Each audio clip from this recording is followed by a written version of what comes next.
Hi everybody and welcome to another video. Today I'll be showing you how to unlock any phone from any carrier through a simple and free method. Follow my exact steps from this video, and after that you will have a phone that will work with any SIM card from any carrier in the world. Before we begin, I'd like to mention a small disclaimer. The tool I'm about to show you is 100% legal, safe, and free.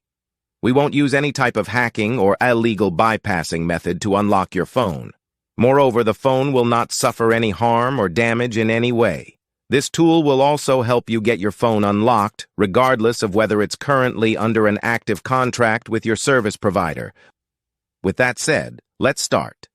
So grab your phone and insert an unsupported SIM card. That means a SIM card from a carrier other than your original one. After powering up your phone, you'll receive a message asking for an unlock code. Once you enter the code, your phone will be fully unlocked and ready to use with any carrier. I will show you how to obtain this unlock code, absolutely free.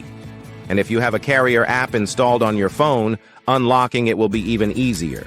You won't need an unlock code. Instead, you'll simply wait for a message in the carrier app indicating that your phone has been unlocked. Here's the best part. You can unlock your phone for free on this website. Just follow the instructions here, and you'll unlock your phone for free using a simple method. Thanks for being with us. Until next time, take care.